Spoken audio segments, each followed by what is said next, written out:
everybody, it's me, John Ward, and I am back with another One Filmmaker, One Film, and today my guests are... Meri Gyetvay. I am a producer and actress and special effects and writer and a bunch of stuff. And I am Ken Ace Brewer, director, actor, editor, a lot more A things. bunch of shit. Everything I don't do, he does.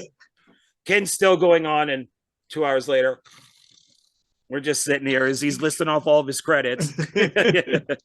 Oh, yeah, that's right. I brought a banana to the set one day.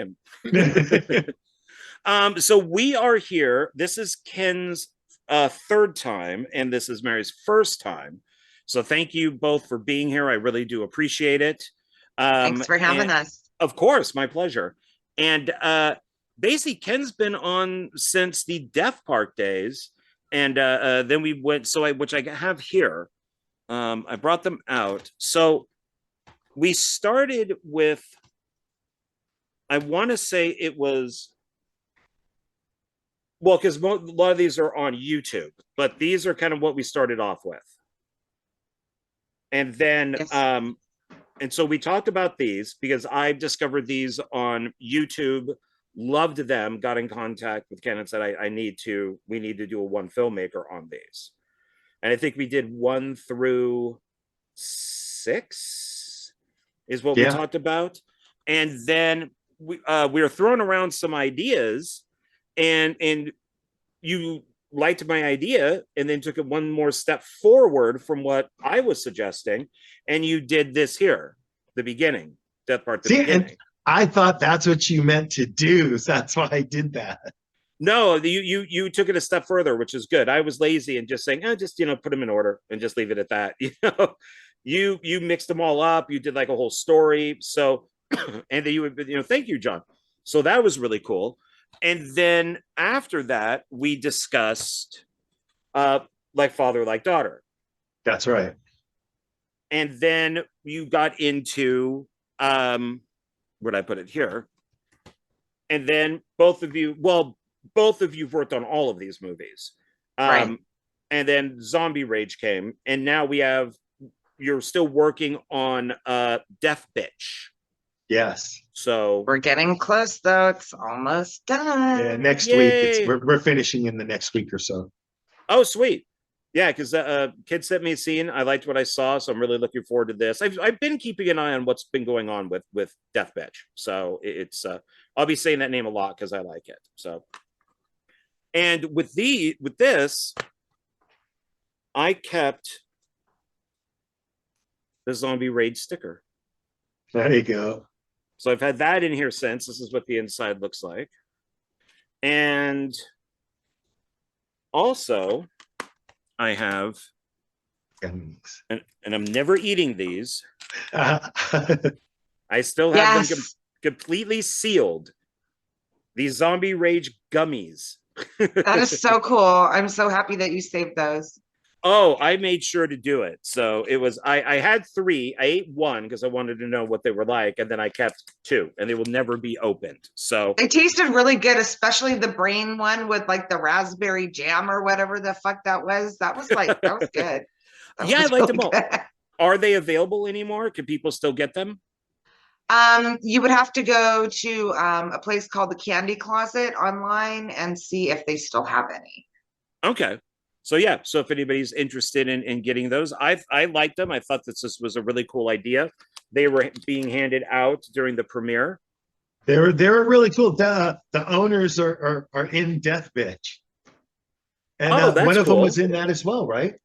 Wasn't one of them in Zombie Rage or no? No, just Death Bitch. Okay. Oh, that's cool. And then when I ordered my copies, because if people don't know, I have a short film that is in Zombie Rage. And so for cast and crew, when I got their Blu-rays and DVDs, I made up posters. And I sent them posters, and I'm having everybody slowly sign my poster. Oh, awesome. That is cool. Yeah, so I got a signature there. That's me there. We got another one there, there. So what stinks is that I was on set today with Joe Lujan for his zombie film, and Steven, who's in this, was there. And I'm like, oh crap, I forgot to bring my poster for him this time. Oh man. Yeah, but I'll see him again. So yeah, so Zombie Rage, continues. And what I would like to say as a thank you immediately to is for dedicating the film to William, which I thought was an awesome thing to do. A lot of people. Sure. Oh yeah, thank you. A lot of people don't know this is William was in my zombie short, and he's really good friends with Miranda, the effects artist. And I'd only met him a couple times, really kind of hung out with him once when we watched the movies. Really nice guy. And he played what was originally called just Bathroom Zombie. And then he became Squid Zombie because he's never been a zombie before. And I don't think he's ever seen a zombie movie in his life. So we're like, no, just kind of walk like this. But he would always come out of the bathroom like this. So we're like, okay, well, each zombie has its own identity. So he'll be Squid Arm Zombie. 2 weeks after filming, he passed away. And he was probably the biggest advocate for Flesh Attack. I said, here's the link. Don't send it to anybody. This is just for you guys. And Miranda told me, oh, he sent it to everybody. He was so happy with this, so proud that he wanted to send it to everybody. So thank you. Getting a little teary-eyed, sorry. Oh. So thank you for doing that. That's very nice. No problem, man. So how did you come up with the idea for Zombie Rage? What was out of all the anthologies that you could do, why Zombie Rage? Everyone likes zombies for the most part. I like zombies. Actually, on Ken's Roku channel, B Movie TV, I used to have a weekly show on Fridays called Midnight Zombie Showcase. And still getting weekly. So, I've been doing the zombie thing for a minute. So that was kind of cool. But yeah. When I'm thinking of films to do, I came up basically, I watch a lot of other things and I watch a lot of other people, doing interviews on YouTube and stuff like that. And it's just always profitable to just throw out and do a zombie movie. You know what I mean? Because everybody wants to see a zombie movie. So I really was never really interested in doing it really that much. But I just figured, what the hell, let's do a zombie movie. And then to do a whole story about a zombie, I just figured, it's easier to do little shorts. Sure. 20 minutes each, you know what I mean? And that was really it. Yeah. So the Blu-ray, which is what I have here, it runs 1 hour, 20 minutes, and 17 seconds. There are some extras on it. There's behind the scenes, which run 2 minutes and 34 seconds, bloopers 1 minute 23, and deleted scenes 8 minutes 43. So this is a pretty good packed DVD, which is nice. Yeah. So and I love the 80 minutes. So it's I'm constantly complaining that films are way too long, especially independent movies. Yeah.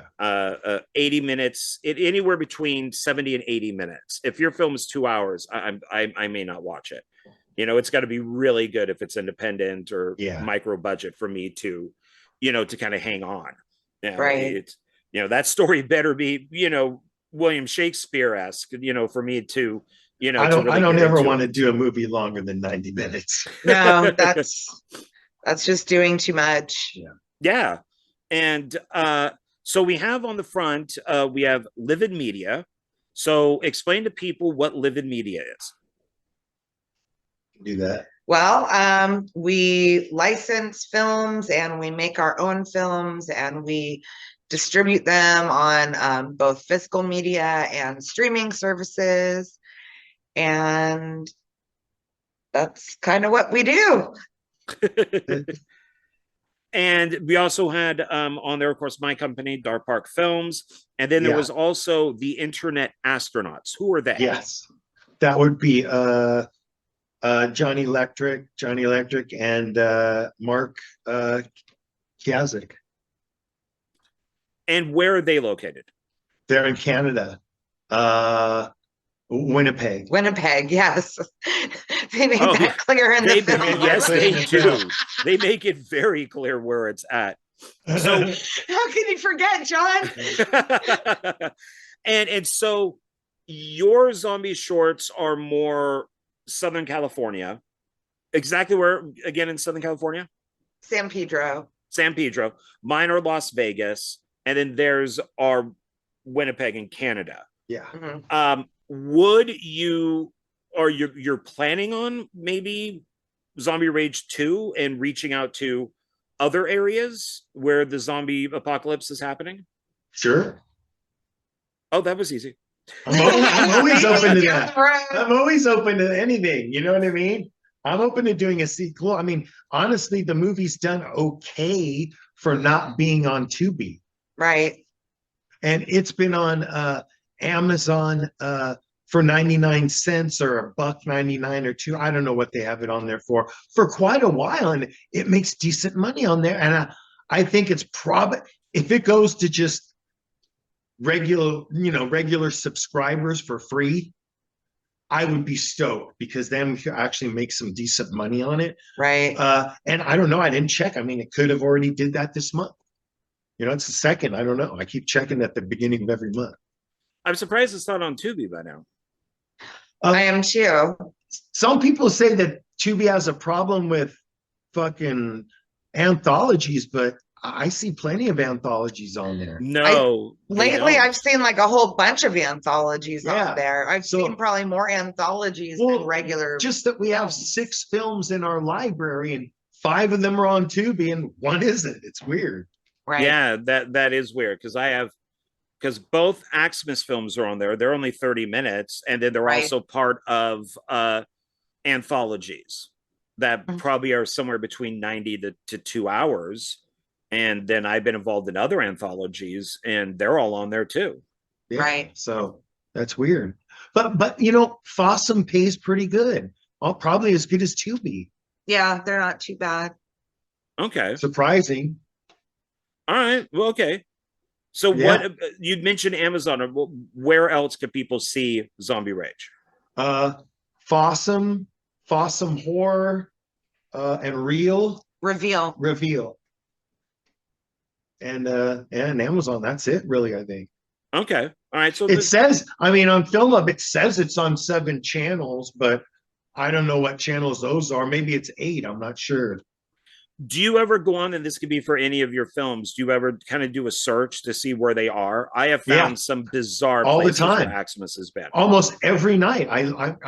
I'll sit on the couch and I'll go through and search Roku, and see what channels it's on.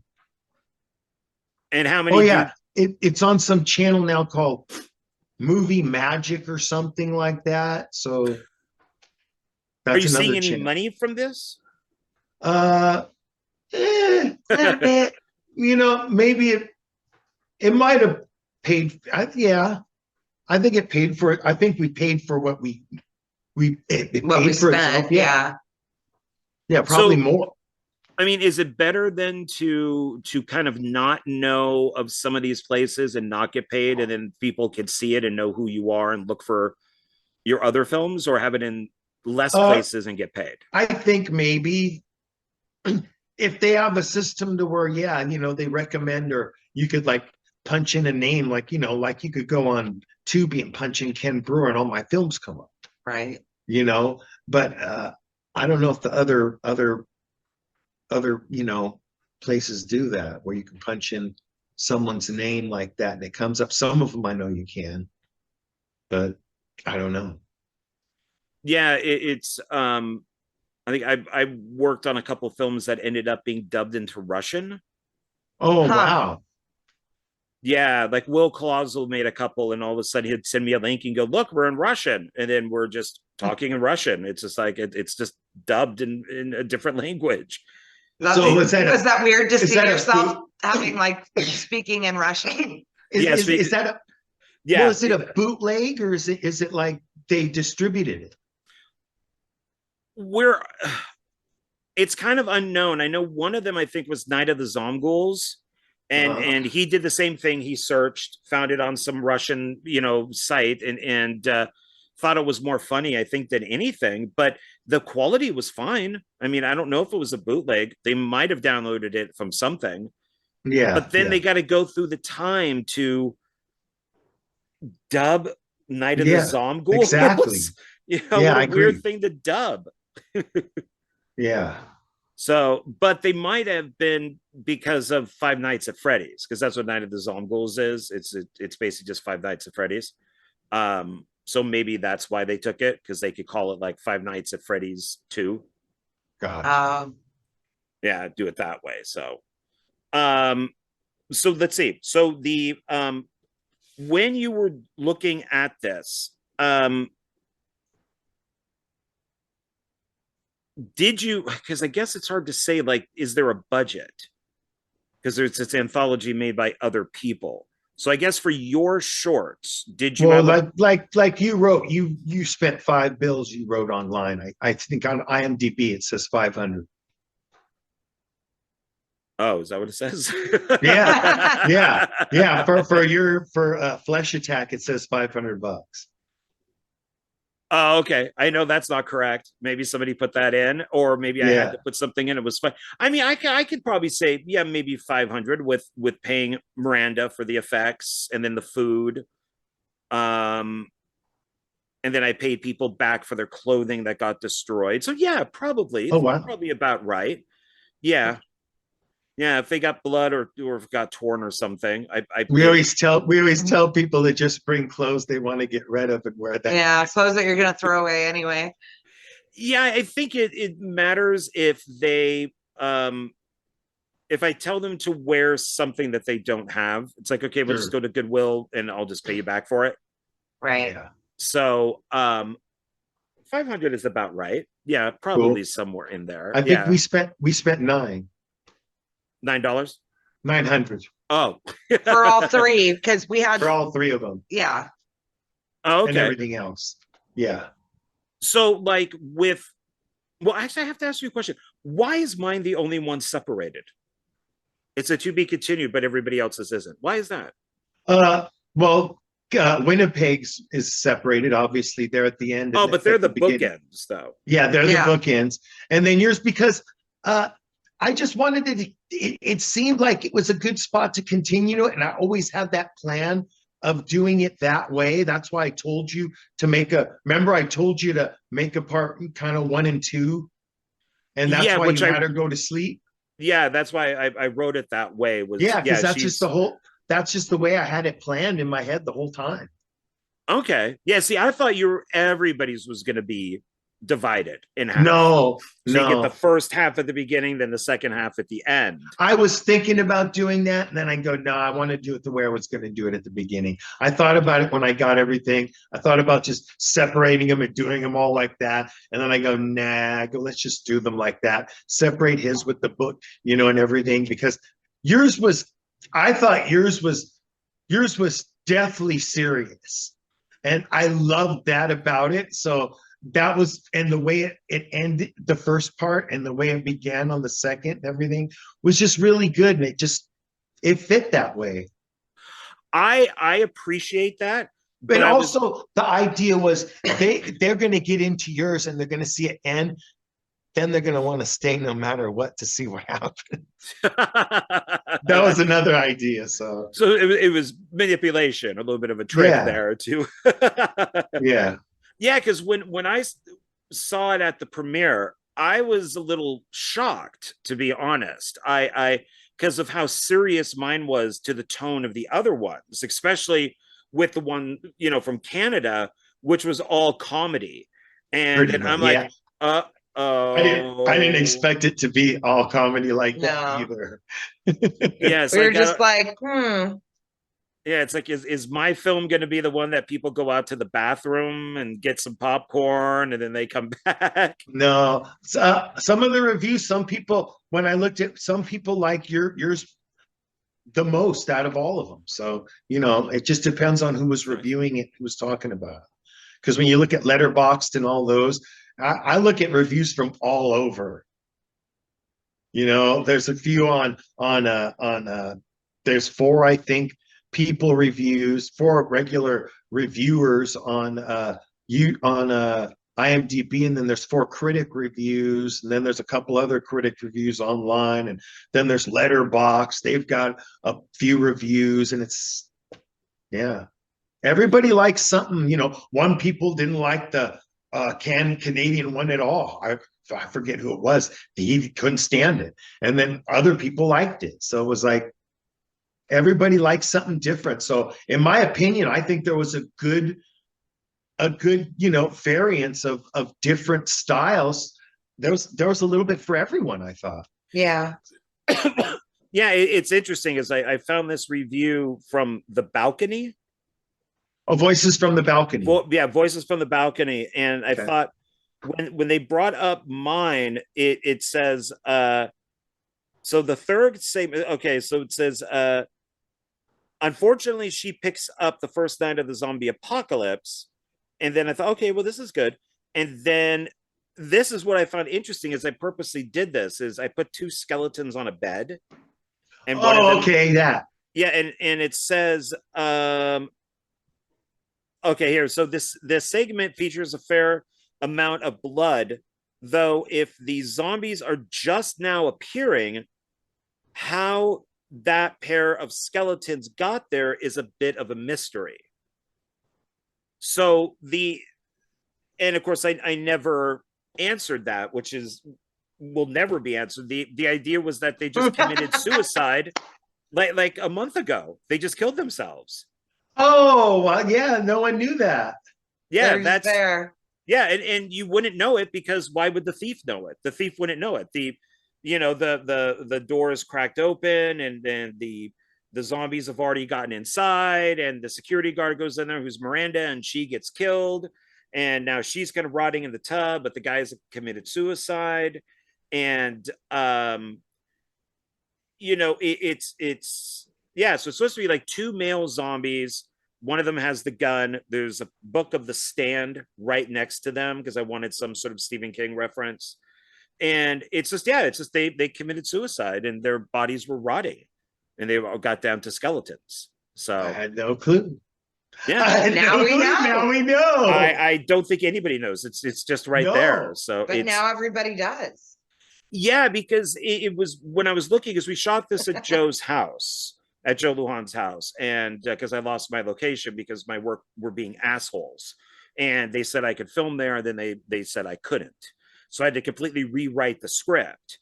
And he was nice enough to let me shoot there. And I think so you were going to do it at the storage location? Oh, that would have been cool. Epic. Yeah, that where people get locked in, the door accidentally locks, and they're stuck in there with zombies that are already inside. Oh. So they're trying to trap them inside the empty units to try to get out of the facility. Sure. And so my boss said I could film there. And then when I sent out an email saying, hey, I'm going to be filming on the state, they're like, you're not filming there. You're not doing any of that. And it's like, I had permission. So they said, no, you didn't. Yeah. All of a sudden, amnesia. So Joe let me shoot there. There was all the rewriting. And when I was checking out his house, he has like this big kind of like queen bed, and it just looked boring. Like, I think I should put something on the bed. Something should be there. And I got the 2 skeletons, which I used in Meat Hook Massacre 4. So it's like, yeah, this is put the skeletons on the bed. Now it makes sense. Yeah, because even my mom in the theater said, why are there skeletons there? She leaned over and said that to me. Yeah, it's something that I was also hoping. So your mother and this critic did exactly what I was hoping they would do, which is question why the skeletons are there. Good. So I had me wondering too. I was going, whoa. I guess they just ate them all up and left them like that, or I don't know. But no, they said they picked the bones clean. Yeah, maybe Steven's zombie, the shower zombie, ate them and they got stuck in the shower. Who knows? So, but now I know they killed themselves and they rotted away. Okay, that's cool. Yeah, it's a little kind of like The Left of Us type of thing, or The Last of Us. Type, where but it's that was the idea, kind of, in a way. So I thought you were going to extend on that anyway. Aren't you going to make a movie out of that, or no? Two things. Yes, I want to do a feature film. And then using that exact same idea. And then I do have an idea for a sequel. So my friend Philip he's like, we just need to go make some shorts. Just kind of get back into this. And I'm like, well, I already have one that I want to do. So, then of course, if you guys ever do Zombie Rage 2, I would just include that in it. So yeah. Without really explaining what it is, it's if Flesh Attack was Resident Evil that all takes place, in the one location underground and they have the house on top. This would be more Resident Evil Apocalypse, where it takes place outside. Oh. So it'd be more in a city. So that's the plan for that. But the feature version of Flesh Attack would be kind of like a From Dusk Till Dawn meets Casino. Okay.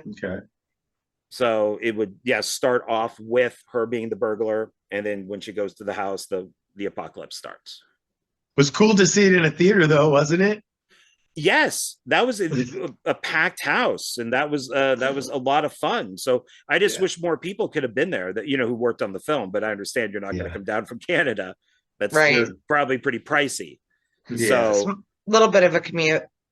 Yeah, and what I liked about what you guys did is you did move around, where like mine was just in the house, and then the guys from Canada, they were in the alleyway. And even though it was a guy reporter than a female reporter, and they kind of moved around the alleys, yours moved from like kind of location to location, from, an apartment to a house to the park. So there was definitely a variety of locations. So it was never boring. It was never like, oh, great, another house, type of thing. It was always in different places. Well, interesting about that. We used Wise Guys. And before that, in like Father Like Daughter, we used the bar, Harold's Place, where we have where we had the after party. And then these people all these other businesses now want to let us use their place to film movies. Nice. So in Death Bitch, we have like at least 5 or 6 different places that we filmed scenes in for the movie. People getting blown away or people talking inside. It's just very cool. Okay. And within these stories, I think did you tell the Canadian filmmakers what to do? Did you give them an idea? Because I think you gave me an idea of what to do. I told them just, if they could film some like zombies. A newscast. Yeah, a newscast. And that's all I really told them. And that's kind of what they did in Death Bitch, a newscast as well. Okay. With the August Kist as the news announcer. Okay. Yeah, because I think, what did you say to me? I know you said divided into 2 parts. I don't think you gave me a location, though. I think you said something about a burglar hiding or something. What's that? When you were talking about what John was working on for the Zombie Rage, like when you directed people like, hey, make something about this or whatever. That's what I seem to remember. I might not be remembering correctly. That you told John to do something with like a burglar hiding or. Oh no, something. I never told. That was all up to him. Oh no, we did. That's right, I did. I told you to have a burglar locked in a closet right? Wasn't it like a big like closet that had a door on it? Yeah, and you were going to be locked in the closet, I think. Trapped in the closet, but not like R. Kelly style. Oh, not R. Ooh. When hopefully not like P. Diddy style either. No, not together. Oh, speaking of current events and all that type of stuff. So while making your segments, did politics or religion or daily, like current events or anything come into play while you were making these? And Zombie Rage? Yeah. No. I know, like, pretty much the story that we shot at my house, the Veronica's bachelorette party. I know I kind of had a little bit of an idea for that, and so, like, Ken and I talked about that and fleshed that one out, and then, of course, the stoners up, in the apartment, that was one thing, and then, since we're familiar with the park, Death Park, we figured, oh, well, we may as well go run around the park for a while. That'll be fun too. So that's kind of like what drove the locations, was like the genesis of the different stories. Yeah, okay. I never had any thoughts of any politics stuff or anything like that. Because like the CKX stuff, the guys from Canada, they definitely included in some politics in there, like Canadian politics. Oh yeah, that was right. Yeah. Do you? Well, you kind of did. Yeah. I played the priest, the doom, and the doom pastor, the doom. You're doomed. You're all doomed. You just didn't give enough money to the church. That's why this is happening. That made me laugh my ass. That was the best. If you just would have given more money to the church, none of this would happen. That's right. You got selfish. You had to buy insulin. You had to buy gas and food and pay your rent instead of giving your money to the church. Yeah, because you give me that $500, that acorn, and then God will give you back the tree of money. So so that's you. But it's your fault. So yeah, then what's for us, I think, like, really the only like social commentary I would say would be like in Veronica's bachelorette party, where you see the women objectifying the guy, and so that, I think, was kind of like an interesting turn of events, because usually it's like you're seeing guys having, like, girl strippers and this and that. So it was interesting to flip the script on that one a little bit. So was that the idea, was to flip the script while you were writing it, or did it just for me it was, yeah. Okay. Just to make it different, because it's so typical that you would see males and a female stripper, and so to make it a little different, I thought would be kind of an interesting take on it. Yeah, because there's one reviewer, it goes on too long. Yeah, I mean, maybe Doug was dancing a little long. It goes on too long. Oh, the dance is very long. Yeah. Yes. It has its funny moments, shorter, but yeah, that is but like, if you're saying if the guys would objectify the woman stripper and they would probably have her dance for a little too long, then why not that have part? The women do the same thing. So there's I like that one. I think that there's some interesting camera angles in it, especially at the end where the camera's like up above the house and you're seeing the kind of the chaos that's going on. I like the women in it. So let me ask, so since that one is, it's more or less all women and like one guy, right? How do you cast for things? How do you, when you're, let's say, when you're looking at the women for this or any of the other stories, it could be the guys too, could be thrown in there. Are you looking for certain body types? Are you looking for certain hair color? Are you looking for anything like that? Or is it just friends and family? Or, oh, I know somebody at the cafe, she might want to make a movie. How does that work? Some of it's friends and family, but for that particular thing, since it was, where it's like a wild situation, I was thinking about people who would be more able to just be like, letting go and be silly and loud, like how girls would be. Well, most of them there were people we've used before, except for Julian's wife, really. Yeah. And who else? That was really it. That's true. Everyone else we've used before. So it's like, we're familiar with them, Okay. So and with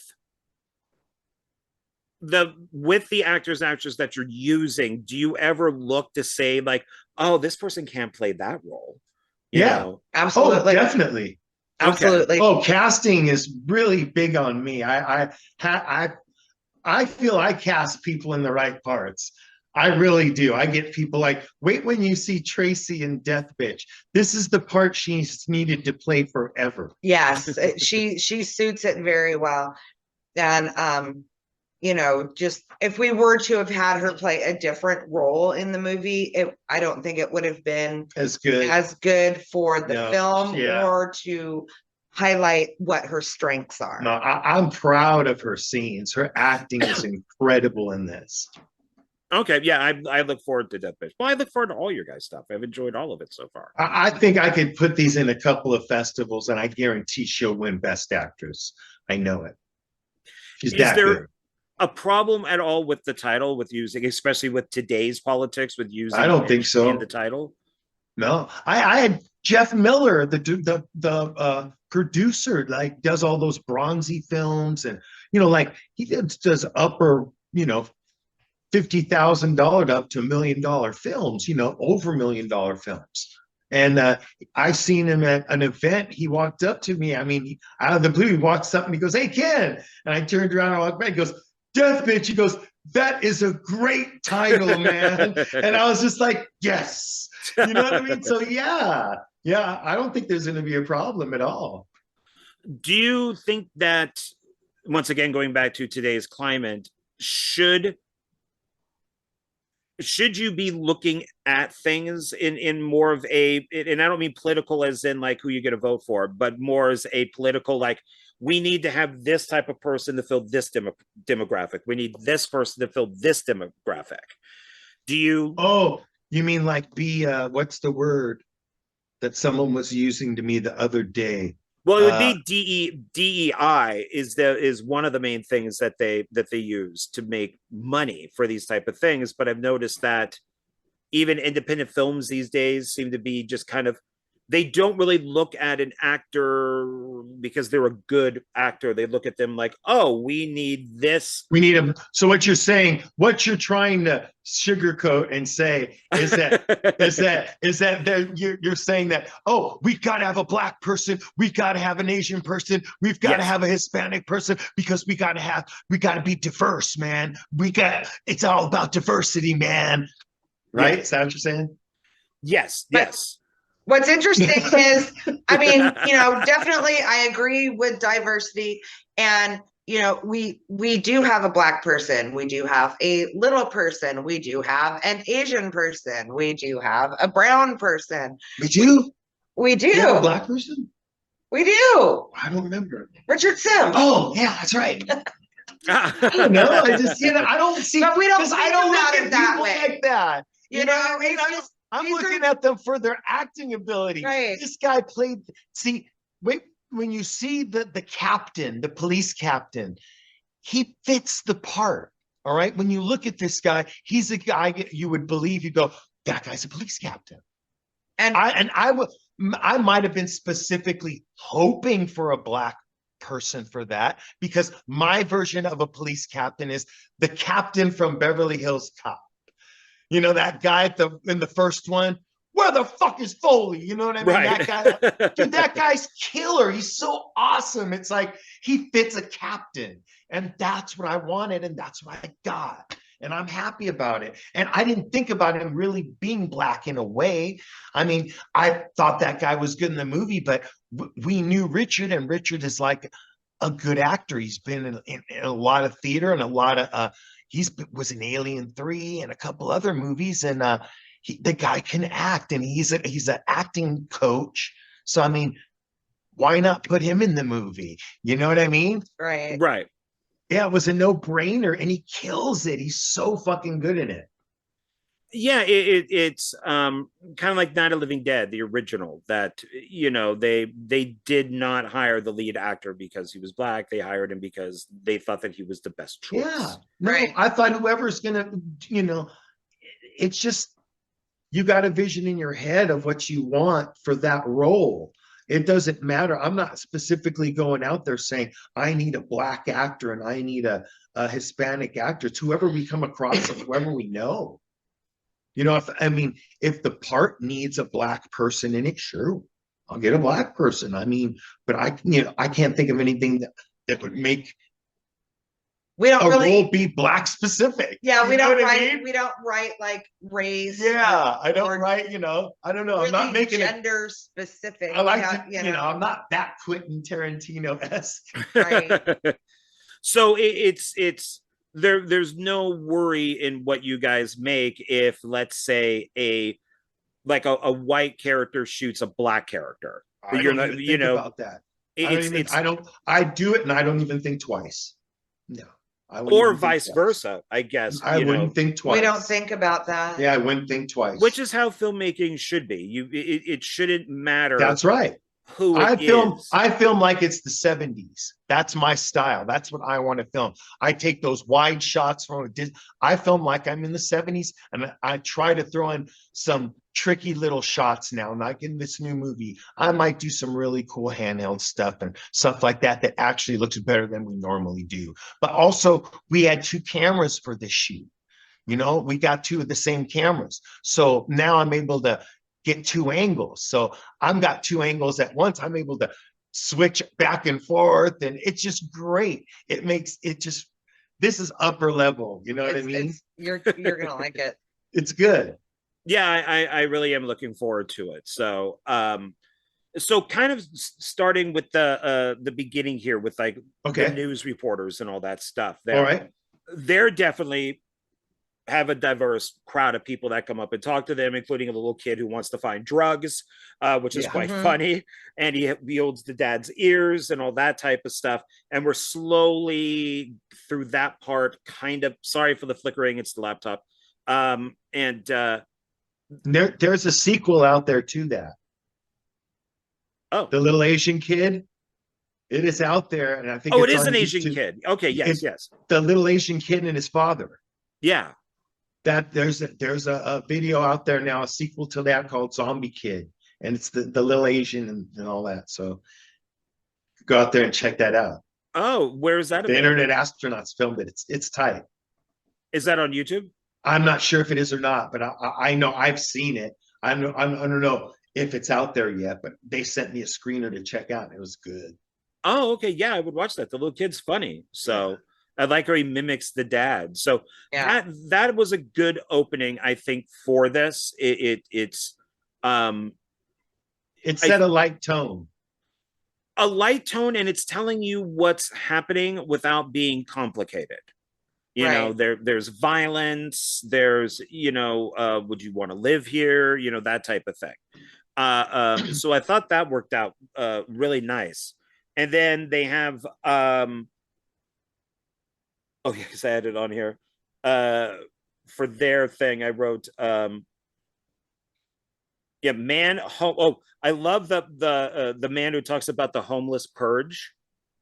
Oh yeah. Oh, that's great. We need to have a purge, You mean like the movie? Yeah, but with homeless people. Yeah, and whoever survives gets a free house. Yeah. Do you know if that stuff was scripted or was it just kind of made up on the spot? I think it was scripted. Okay, because that to me was hilarious. That was great. And just the variety of people that they interview were really good because none of them are really the same. Then there's I wrote down this zombie kid gets shot. Oh, all the kids. Remember? There's a whole group of zombie kids and Don Vito. Yes, that's an S. Yeah. I wrote that down because, man, can you not do that today in regular movies? Remember, I killed that kid in like Father Like Daughter. We had Caitlin kill the kid with the rock. You like killing kids on camera. Yeah. Tracy loved it. She was sitting next to me in the theater, and she didn't know what was going to happen. And she tapped me on the shoulder. And she goes, "You did not just kill that kid." And I go, "Yeah." And she started. Well, laughing. Why can't they? I'm sorry. Obviously there's limits, but it's like, why not? They're people too. And if a kid turns into a zombie, we're realistic in that. We'll kill anyone. Yeah. We'll kill old people. We killed Rebecca's mom. Yeah. We've killed my parents several times. Yeah, and her mom. Oh, wow. So yeah, it's just open. It's open. Yeah. So we're equal opportunity in the truest sense of the form. Or that's form good of the to sense. know.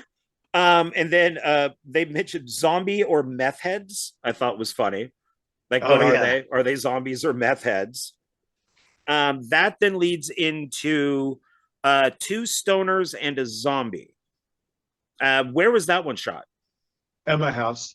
Right here. Right where here. we're at right now. Like when you This see, is where they're sitting. This is the this is couch. where the stoners are sitting. So like if you end up, you know, whoever is watching the podcast, when you watch the film and you see them sitting, this is where they're sitting. Yeah. And when the guy comes in and tries to sit here and the guy says, "Get out of my spot," that's his spot. So that's actually his spot. Yeah, that's well, it's actually spot. Ken's spot. But that's why I told him. Oh, Ken, get realistic. Tell him to get out of your spot. Do you do that to people who come over and just hang out with you? You're like, get out of my spot. Sometimes. If we're gonna watch something, I'll be out of my spot. Usually I'll just sit in another chair. That's very Sheldon of you. Yes. That's my spot. Yeah. And I really like your apartment. I dig the design of your apartment. I like the stairs and how there's that wall that's there with that door. I really like how that is all set up. So it's a perfect place to do a zombie film. Yeah, it is. It is. We filmed a lot of Death Bitch here too, several scenes. Oh, nice. When you originally saw the apartment, were you like, "Oh, this is a cool place," or you're like, "Oh, why is these walls up and all that?" You know, I loved it. Downstairs, there's like this little like kind of hidden room or whatever. Yeah, in the back. And we do part of Death Bitch, and I'm not going to tell you what happens with that because that would be like too big of a spoiler. Yeah. But I think it would be really cool to do like some like weird kidnap / possession movie where really all you need is a couple actors in the room and you could make it like really crazy. Yeah. That sounds like your next movie. I have thoughts. Maybe. Maybe. You never know. Yeah, it's definitely a cool area. And then we got the two actors that are getting high while watching TV. So that's hence the two stoners. Yes. And then it's Mark who turns into the zombie. Yes. Mark cracks me up. No, it's Brian. Is that He's Brian? Brian in the movie. He's Mark in like father, like daughter. Larry's character. Yeah, he's Brian. Yeah, he's Brian in this film. I don't know whose name's who. I don't remember. Well, what's the actor's name who gets turned into the zombie? Larry. So his real name is Larry. Yes. Okay, so I like Larry. I met him at the premiere, and took a picture of him because I thought he kind of reminds me, and maybe this is how he normally is, or maybe it's just acting, on King of the Hill, the guy who talks 100 miles an hour. Boomhauer. Yeah. He reminds me of that a lot. And that cracked me up because I'm like, oh, he's like the guy from King of the Hill because he just talks so fast. That's just how Larry is. Yeah. And with that one, how did you decide to shoot in your apartment instead of, let's say, Meri's house then? Because we already used mine for the bachelorette party. Yeah. Oh, so that was shot first. Okay. Yeah, and then the stairs, you know what I mean? The stairs, I wanted a zombie to roll down the steps. And I think we did it okay for what it was. No, it looked good. It flowed fine. I mean, there was no kind of oddness about it. So yeah, no, it worked out fine. And what about the people kind of revolving around them, like outside where like the one zombie gets hit by the car and then the zombies kill some of the people that are there? How do you cast them? What do you look forward? What do you look for in them while you're casting? We just looked for 3 girls. That was it? For the car, to be in the car. Yeah, it didn't matter who they were. And then the guy that we ran over, he's just a friend of ours who was okay with being underneath a car and getting run over. So his wife was one of the zombies also out there roaming around by the car. And my mom and dad were some of the zombies out there roaming around. Yeah, her dad was eating the intestines on the one girl, and her mom was in the background shuffling around.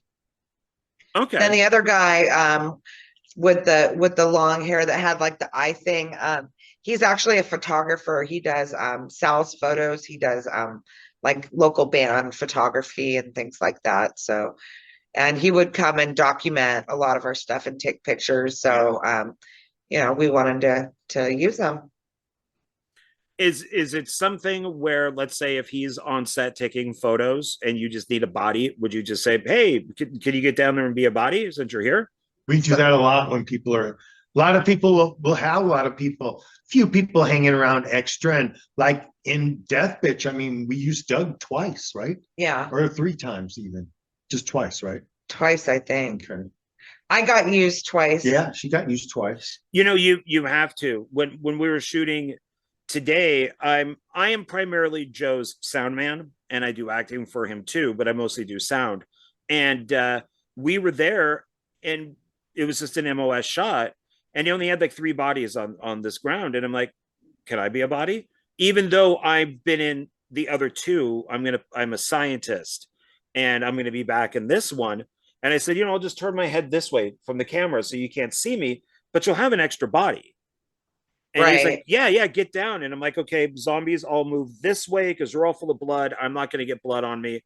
I'm just going to lie down back here as an extra body, turn my head. And then that way it looks, more, like he's had a little bit more of a budget for extras. Right. And so you got to do that. Sometimes you play 2 or 3 roles. Yeah. Joe's played two roles in this movie. Joe. Yeah, he has. So yeah, several, yeah. Yeah, Meri, Joe, Doug. Yeah, 3 people have already played 2 roles in Death Bitch. So, and it's fun to kind of spot yourself on camera too, where it's just like, oh, that's me, and look, that's me too. I just walked right in front, type of thing. Well, like the cool thing is, I'm thinking in this death part coming up, I might have to kill myself. Yeah, it happens. You know what I mean? I could now be wait, you just said Death Park. Yeah. Oh yeah, we're gonna do it. We're doing another after Death Bitch, we're doing Death Park: The Return. Oh, so nothing stays dead forever. Okay. No. Nothing's ever dead forever. No. That's exciting, because what a big fan I am. With Robert Mukes, Bridget the Midget, and Felissa Rose. Very nice. Very nice. I like that. And more, probably August Kiss and Tracy Burr. For sure. Our regulars. Looking forward to that. Well, if you ever need like a newscaster on a TV screen or something. Oh, we could always, yeah. Or if you want to come down, we could always use you roaming around the park as the Doom Pastor. My couch is your bed. I have a very comfy couch. It was a comfy couch, and especially with that fan on me, I need a fan. It could be below 0 out, and I still need a fan. I can't fall asleep without the air hitting me. So thank you for the fan. Oh, anytime. But otherwise, yeah, the sofa was very comfortable. So, see, because like when we were doing Meat Hook 4, my lead actress Mindy is white. And so Lindsay Cruz she plays a lot of Black characters, but she's from Rio. I believe she's more Spanish than she is Black, from what she's told me. And so she goes, well, why don't I play the lead? Like, I don't want to be a victim. I want to be, somebody who kicks ass. And I said, well, I've already casted her dad, and her dad's white. And I said, do I then have to explain the difference? Oh, my adopted daughter's on the phone. Right. You see what I'm saying? So do you ever look at anything in that way? Like, oh, well, we've already casted this person as the sister. We obviously can't have somebody as the brother. We kind of actually thought about that when we were going to show something in a different film. Which one? Death Bitch, when we were going to show the home invasion. Oh, yeah. And we're like, okay, this will be the mom, and this is the Death Bitch, and then this is the brother. I'm like, they don't look alike at all. And he's like, it's okay. I didn't even want we ended up not doing it because it ended up being more complications than it was worth to work that scene out. But other than that, usually we haven't come across that situation where it's an issue. Yeah, because they always seem to have to explain it. Well, like we explained it in another way. We had the lead character explain it to – someone she saves and talks to later in the film. So that way the story gets out of why this is going on, why she's killing people. Okay. Yeah. Yeah, I guess the reason why I ask these is because that's just seems to be a lot of what people are talking about right now with films of you know, the diversity and the DEI and stuff like that is and some of it makes sense and some of it doesn't. And I don't think I don't think there's a need to go out of your way about anything like that, because I think people just,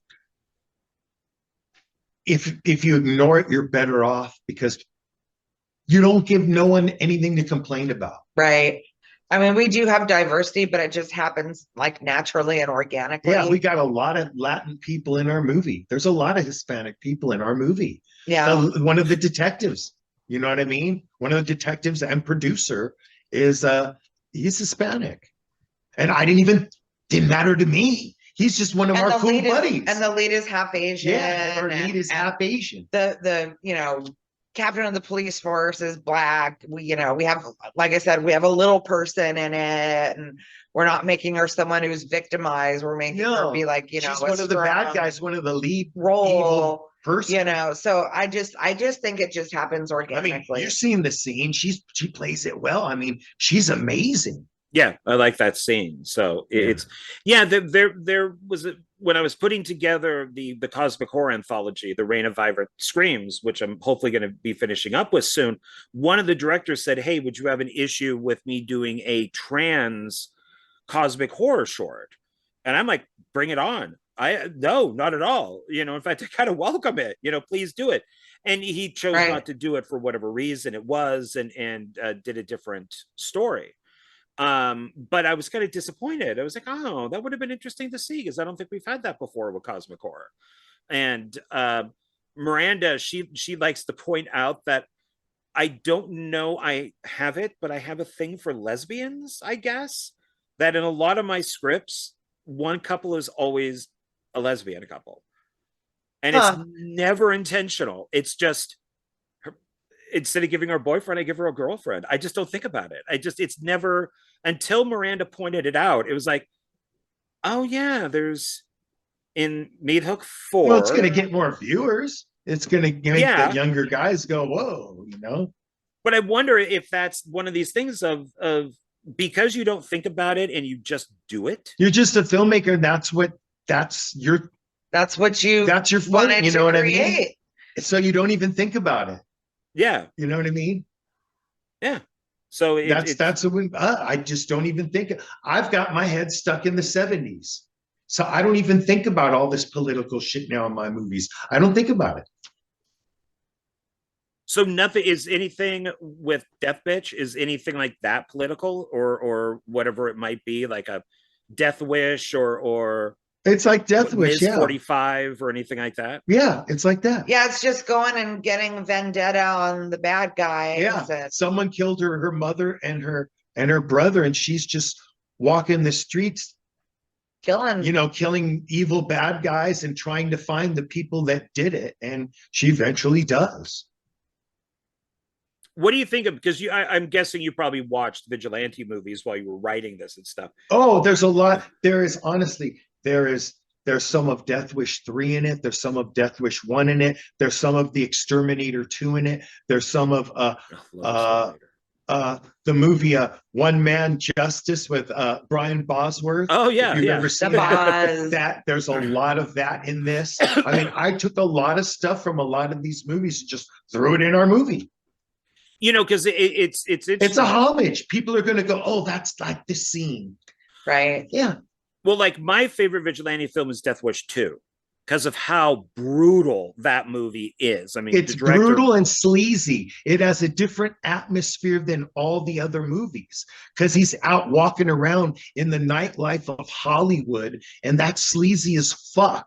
And that's what makes it's just a different tone than the other films. Like New York, where he doesn't even find he never found the rapist. He never finds them. You never find the perpetrators. In this one, he does. And my favorite scene in that entire film is when he finds one of the guys and he sees that he's wearing Do you believe in Jesus? With the cross on it. And the guy's like, yes, I do. And he goes, well, you're about to meet him. And then he kind of grabs the cross and starts to cry. Yeah. Right. I mean, I think that's everyone's scene. favorite part.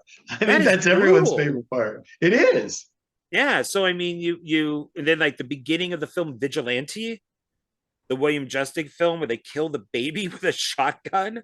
I mean, that's oh, now see, that's one of my favorite movies right there of all time. My favorite director directed that, William Lustig. So that's one of my favorites.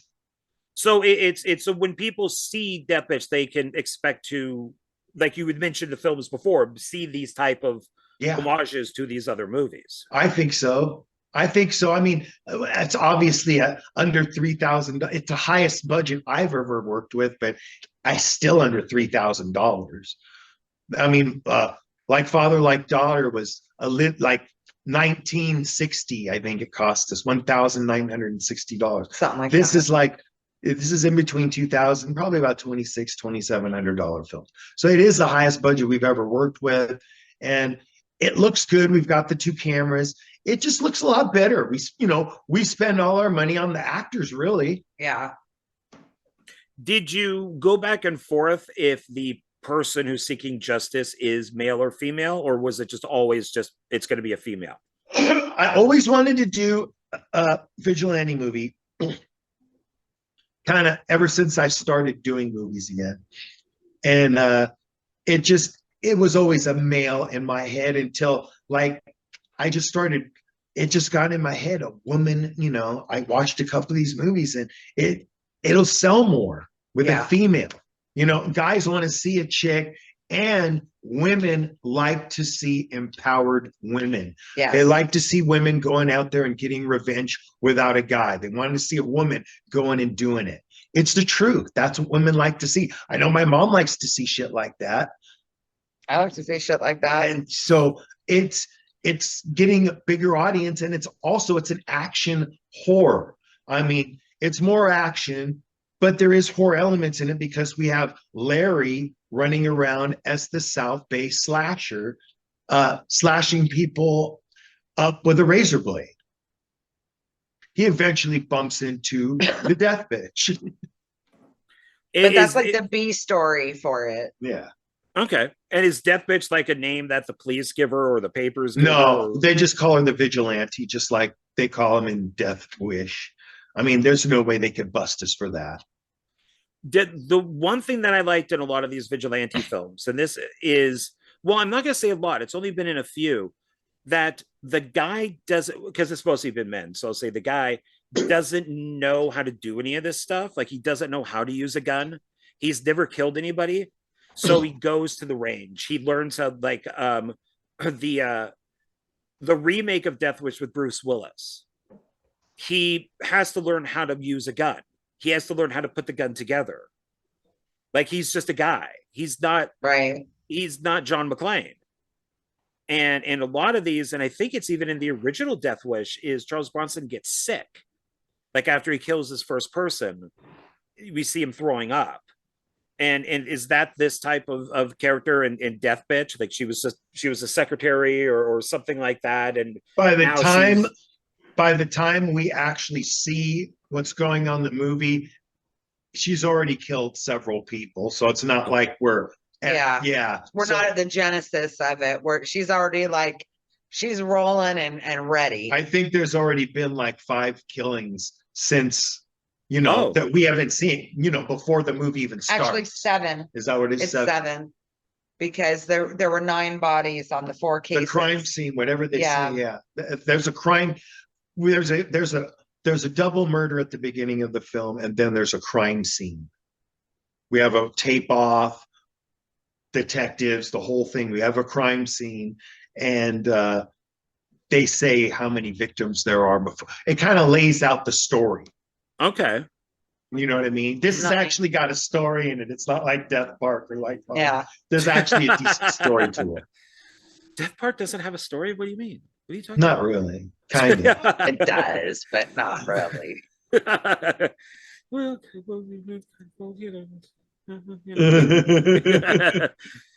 it's so okay. So everybody look forward to that. So we're going to get back to Yes. Zombie Rage. Yes. So we've already kind of talked about Flesh Attack, and Yes. and so we could skip over that Okay. and then go To the bachelor party. to the bachelor party. So Veronica's bachelor party. How did you decide on one, the location, and then the women that would be at the bachelor party? Well, I decided that it would be a good one to have at my house because, you know, the way that couch is set up, you can kind of put a lot of people sitting there, and it would be good for a good shot.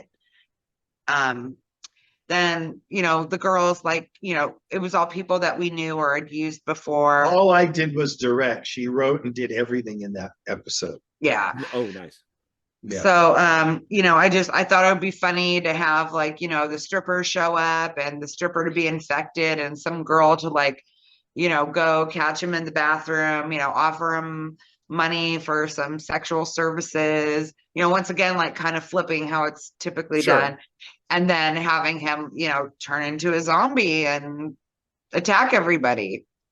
So that was kind of funny. And also, like, you know, he knows something's happening, and it kind of, in a way, is a stretch of an homage to like Dusk Till Dawn, where Tom Savini, Sex Machine, like he gets bit and he's like, oh my God, my teeth are, you know, starting to come out. But so he's like, you know, he sees his shit's all fucked up, but the chick comes in and he like goes for it anyway, but then he ends up like, you know, fully turning and running as a zombie down the hallway in his skivvies. So when, like, at the beginning, when he goes into that, is it a smoke shop that he goes into? Yes. So he gets like scratched by somebody. Is now Yes. that person is already a zombie. Yes. Or okay. And so this is another one where the zombie outbreak is starting to happen. It's just starting, and he didn't know that, you know, it was a zombie that got him. But then when he's driving down the street after, you know, that homeless chick, you know, or what he assumes is a homeless person scratching him, and then he goes outside and he sees, you know, the lady on the corner and she's all got her blood and stuff. He's like, oh my God, you know, what the fuck is this shit? So it's just starting. Nobody really knows what's going on. And when the ladies are there and they're sitting talking, it's like, oh my gosh, I'm sorry, I'm late. You know, there was like all this traffic. I don't know what's going on. There was like people running around. I don't know. That's like, you know, people are starting to get a little agitated with the zombie situation going on, but, you know, like no one knows what it is yet. So how did the idea come up to have it at the very beginning instead of having it already a year into it? Because if you have it already a year into it, there's a lot more makeup and well, there's a lot more makeup. And when we were at the park, I had to do so much makeup. I think I cranked out 10 zombies in 1 hour one of the days. But I think it's better when people don't know what's going on, because once people know what's going on, you have to like establish a certain set of rules and structure to the event. You know, basically it's like, okay, people can't do this. People can't do this. People this way it's easier. No one knows what's going on. Behave. This is how it started. Blah, blah, blah, blah, blah. So there's we didn't want to deal with that. You have to like set up more of the pre-story before you can launch and shoot them in the head or any of that stuff. No one knew. We talked about it before, and we said, do we act like The Walking Dead and zombie movies exist, or do we? I was about to ask that. Yeah, so we act like they don't. Nobody knows anything. So within the world of zombie rage, which then I guess that would include my film too, zombie movies and books and stuff do not exist. Yeah, no. Pretty much no. So, because I mean, if I was driving on the street and saw somebody covered with blood and they bit somebody, I'd be like, oh fuck, that's a zombie. Right. But notice how when they see things and they're like, oh my God, there's this guy outside, I don't know what's going on, blah, blah, blah. They have like, they have no concept of zombie action. They do not know. Same with us in the park. We had no clue. Nobody knows. Well, with like the two stoners, they're high. So I'm guessing they probably wouldn't really notice a zombie attack. And then with having the bachelorette party, it's all focused on the party, the bachelorette. It's all them. So they probably wouldn't even really notice it. And then with like my film, she is a thief who has to go get money from a house. So she's focused on the house and getting the money. And then she comes across these things. So, which is why she turns off the alert, because those things do pop up. I mean, you're just watching TV and all of a sudden an alert pops up. Yeah. So it's just like, oh crap, let me go watch something else until this is done. So it's, I guess, I mean, it's just the beginning of an apocalypse, zombie apocalypse.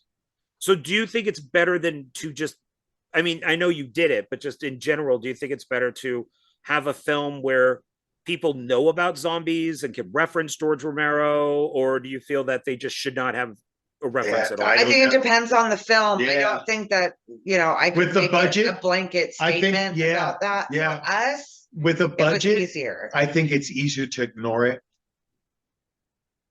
Kind of like cell phones, you just kind of ignore that cell phones exist. I mean, because I mean, realistically, your disbelief. Because let's get realistic. If there was a killer running around in Death Park, the police would have already went in there and blown me away a long time ago. You know what I mean? We act like there's no police, even though there is a cop every now and then that gets killed. Right. But it's like, come on, if a cop got killed in there, you don't think they'd send in the army? I mean, maybe the cops are like, well, the killer's kind of helping us out here. Now we don't have to go into the park and investigate. He's just kind of wiping people out. That's some logic you just got to throw away. Right? Like, what happens to all the bodies? Where do they go? Yeah, that's how we made Robert get them. Robert's been taking them away at the end of the movie. We explained that. But that's why he's going to be in it again. Yeah. So and it's going to be, the contrast is going to be so great when you see Robert standing there and Bridget the midget standing there. It's just going to be like, that's going to be cool. That's going to be a cool but vision, there could be no reference. There could be no, like how with Peter Dinklage, nobody says that he's a dwarf when he's acting with them. It's just, he just acts. He's right. Another actor. Yeah, I don't think anyone, in Death Bitch, no one even, she's just a person in it. It's never referred to that she's a midget.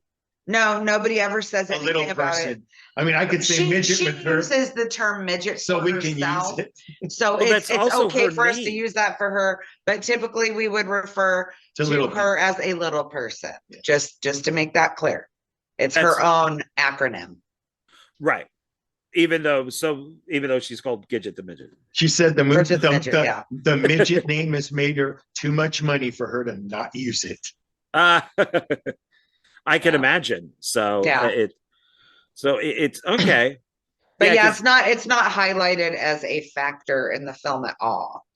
Except for the fact that her name's on the poster. Well, as Bridget the Midget. They call her Doggy Door. That's her like nickname in the film of her character, because she can break into houses getting in through the doggy door. Okay.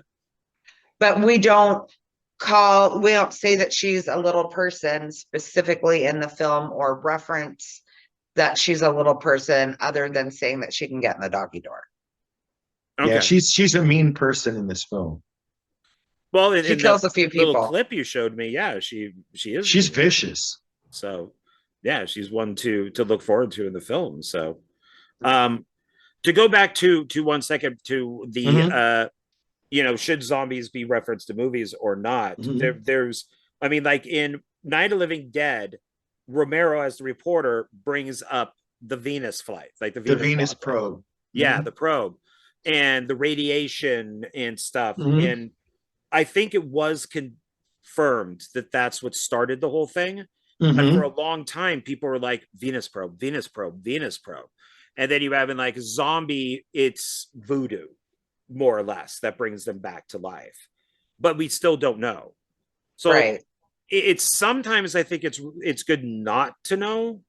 And then it's kind of cool to maybe kind of hint at something, like there was a virus somewhere. No, I agree. I mean, some reviewers put they give no explanation why it's happening. It's like, nobody knows why. How would I know why it's happening? If a zombie came walking up, how would I know why that's happened to this guy? If there's 20 out there, how would I know? And if someone told you why, how do you know that's the fucking truth? How would I know where they came from? People can make up whatever the fuck they want. If they're dirty, maybe they crawled out of the ground. Come from? Jeez, if they're covered in dirt, maybe they crawled out of the ground. I don't know. Maybe they've been doing a lot of gardening. I don't know. Yeah. Sometimes it works and sometimes it doesn't. Return of the Living Dead had the smoke come up from the bodies and then it lands all over the graves. So the water came through the smoke, the rain, brought it all down. So I guess barrels of that was cool though. That was cool. Yeah, so I guess it matters how it's done. If it's but you have a movie like The Road, where, and I think in the book it doesn't even explain what happened. It's not a zombie movie; it's end of the world, but we never find out in that film what happened. I haven't seen that. I think I'll have to watch it. It's Viggo Mortensen. It's very depressing. Is that the one with the man and the boy? Yeah. Okay. Yeah. John, I hate to say this, but I have to make an exit. Oh, okay. I'm here though. I'm still here. Ken will continue to do his thing. Thank you for having me. Of course. Thank you. I have a couple things I have to take care of before the Monday tomorrow. Got it. So yeah. You were here for a good amount of time. So I appreciate that. Thank you. Well, thank you. And I will talk to you guys soon. Okay. Bye. I'll talk to you tomorrow. Yes, I will come by tomorrow and we will do additional planning. Okay. So I guess this that takes us into Flesh Attack 2, which we don't really need to get part 2, so we don't really need to get into that. So then let's discuss A Walk in the Park, and then I'll let you go because that will probably take up the rest of the time here. So this one seemed to be a little more I'm blanking on the word. It's where it takes its time. I'm blanking on the word I want to use. Kind of like the original Evil Dead, how it took its time and then boom, when it hit. Yeah. And this is kind of that same way that it's a slow burn. That's what I'm trying to think of, a slow burn. Was that intentional? Yeah. Oh, okay. Yeah. So with writing and filming and all that, it was always, it's going to take its time. And then because how did you cast on that one? Because you got a bunch of people in this one. Yeah, well, we just wanted to get as many people as we could, and what was so great about that is we made a lot of new contacts, and we always give people a shot. Yeah, anyone in town we know, and if you're good, we'll ask you back, and we keep using you. And I mean, we used Alan and Tom both in Like Father, Like Daughter, and those were the two running around with the guns. And I mean, the way he put the gun in his mouth and all that, dude, that was golden. That is one of my proudest moments right there. That was a good effect. Yeah, that was great. So was that digital, or did you put like a blood pack? No, it was a blood pack. Oh, that's why it looks so good. Yeah, we don't use no digital in the movie. Okay, all right, good. Now it's on his head. Was there any concern that it's a tube that ran up his back? You get a like a surgical tube, a thicker one, run it up the back, and what you do is you cut a V out of it, and you stick it in there, and then it's use your bug sprayer, pressurize it up, hook to that, and what you do then is you squirt blood down the tube, just what you want to pop out. So you're never putting any blood into the bug sprayer, because we got one bug sprayer that's filled with blood, and we got one that's just there. And that just squirts however much blood you want right out of it. Okay. So if you've got a wall, or a tree, it'll spray it all over. Oh, sweet. Nice. Yeah, like Caitlin gets killed in Death Bitch, and it's just like blood. She gets blown away, and there's a wall in back of her, and it's glorious. You know, it's funny seeing her in these films because she's so Hello Kitty. Yeah, I know. All and even as a gangster in this, you could still kind of tell she's Hello Kitty in a way. Oh, so something I was gonna ask before Meri left. How did you hire the stripper? How did you get him to be in the film? How did Doug? Yeah, because like she was saying, well, let's flip the script and let's show a guy. So well, that's Hunter Murdoch from the Death Park. Okay, so it's just he was the ranger from Like Father Like Daughter. Okay, was there any sort of like oh, this guy needs to look like Brad Pitt to be a stripper? No, it's just Doug. I know Doug will get Doug will do anything. Doug will get naked. Doug will do anything. Same with his wife. His wife's always chosen tit. Almost everything she's in, she shows her tits. That's funny. I think, yeah. And they're great people. I love working with Doug. I really do. I met him back on Death Park, and I just love working with. It's going to be so great. I mean, he was in this as the lead detective. Him and Tracy are partners, and Tracy's basically the lead, but they're partners. And I got a really serious, he was comedic right where he needed to be, but he was mostly serious in this. And he's improved so much. I mean, also when you're working with a good actress, it kind of plays on you as well. Makes you look better. So I'm guessing that the actresses that were in that were aware that he would be going around and kind of like sitting by them or on them or being flirty and stuff in the same way that what a woman would do with a bachelor party. Yeah. And they were all okay with that. Yeah. So, okay. All right. Because that's is it just one of those things of, do you want to be a stripper? Or like, he's like, hey, I'll play that stripper part. We asked him, I think Meri wanted a stripper, and we just knew he would do it. That's Doug. That's Doug. He'll do anything you ask him to. He's great. Well, good. I'm glad that I remembered to ask that question then. I think Balsamo lit him on fire in one movie. Oh. How did that turn out? Okay, I guess, he's wearing a suit and everything but yeah, lit him on fire and all that. So yeah. Okay. All right. So now with back to A Walk in the Park, how did you decide on like what groups there would be instead of just making them just all the same group? Each one seemed to have its own things going. How did you choose that? You mean each segment had their own group of people, like actors, or what?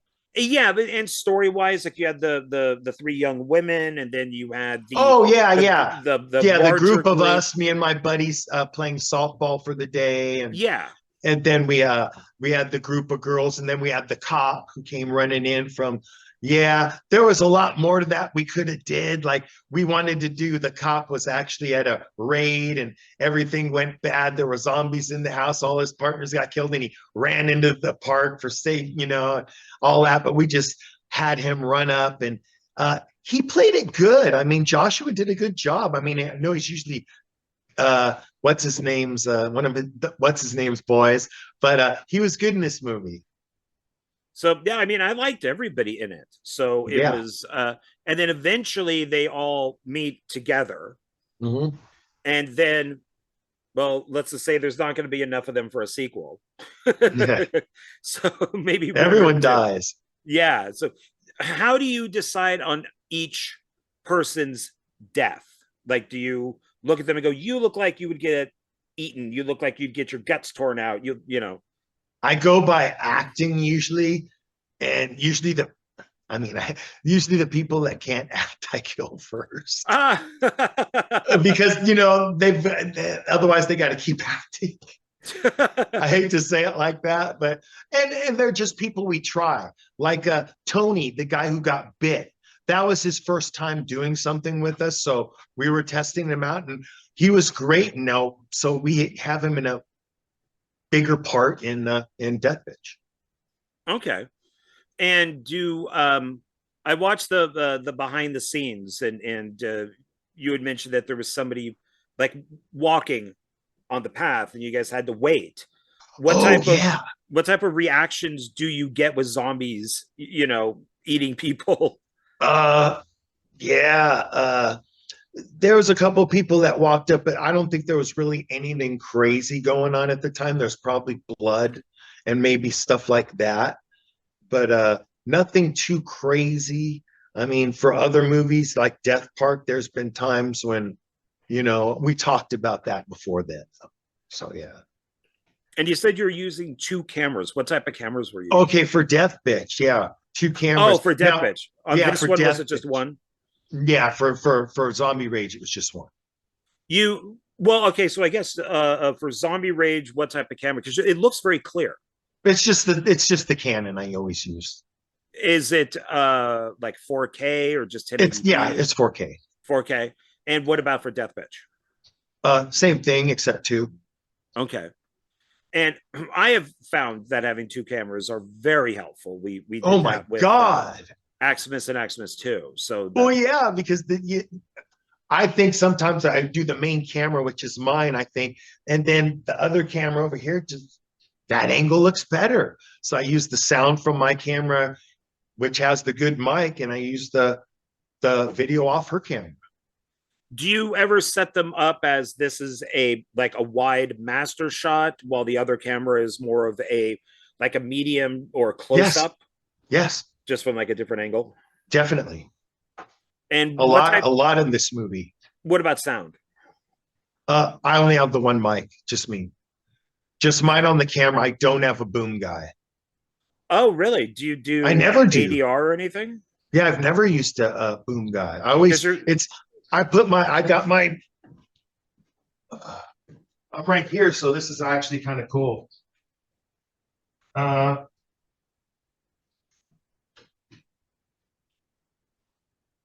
got my this right here, the Dietz. This is the mic I use. It's a really sweet mic. Best I've heard, they did tests on YouTube, and so I was looking at the tests, so I decided to get this instead of a Rode, and it's a cool mic. I mean, it's got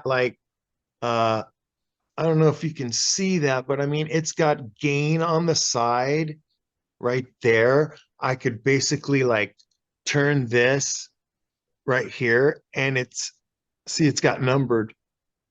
Yeah. And so like in Father Like Daughter, I could turn this up all the way to 9, and I picked up the kids walking from way far at the up, and it sounded like they were talking right here.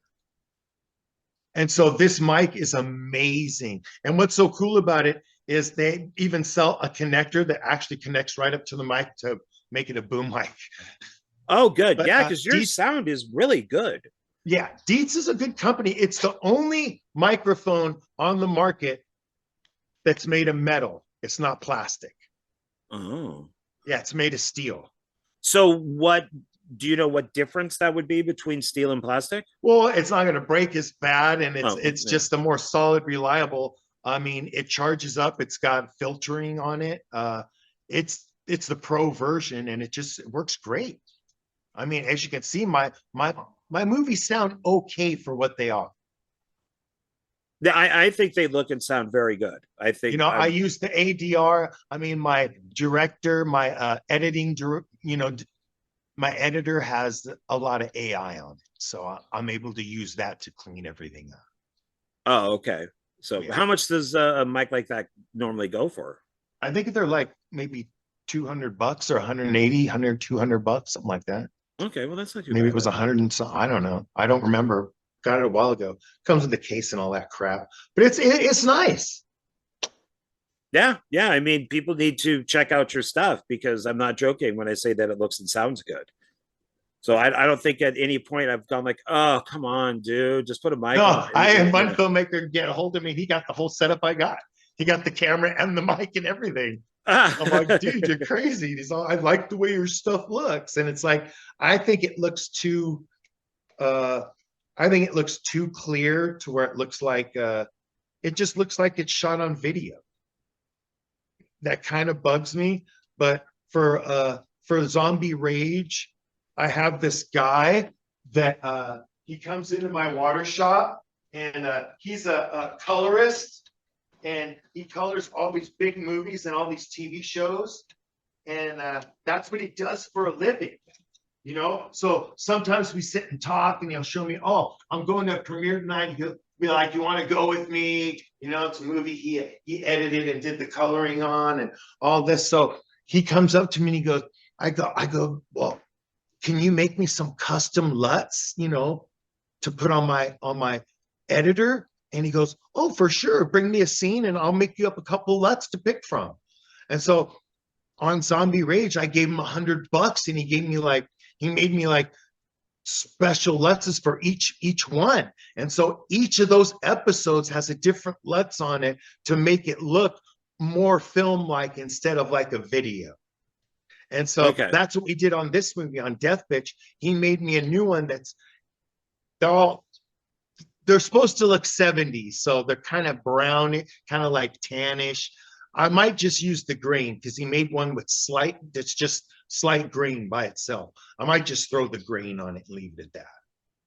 Yeah, I think when I was watching Zombie Rage, I noticed that my short looked different than other people's, and I think that's because you guys were all shooting in 4K and I was shooting in 1080p. Because I didn't know that. Yeah, and I can only edit in 1080p. It's off of this laptop. That is now, I think, too old. I think I have to get another one. Do you have? What do you have on your laptop? Premiere Pro.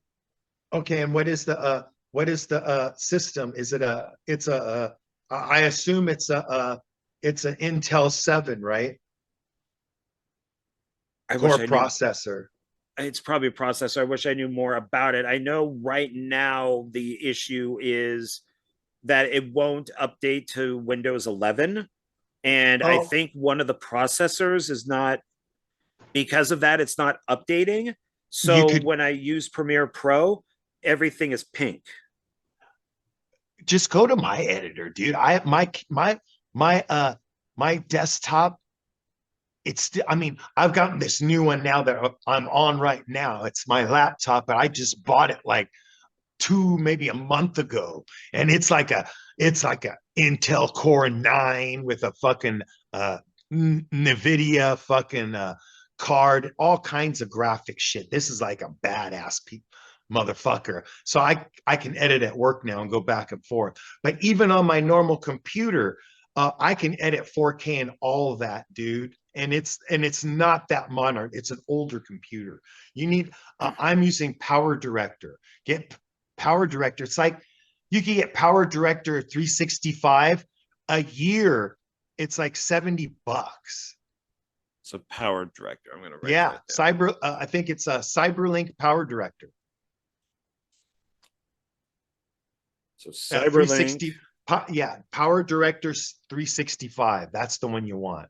That has all the stuff. If you end up getting, I think it's 22 now, you could get a lifetime for real cheap, but then you have to pay for all the fucking extra packets and all the good shit and the AI and shit, where if you get 365 and just pay the $70 a year, you get all the AI, all that crap. Cleans up, you get a de-reverb, speech enhancement, and wind removal, all that. Okay. Yeah, because I think this laptop is dying. When I bought it, it was top of the line, but that was like 5 years ago.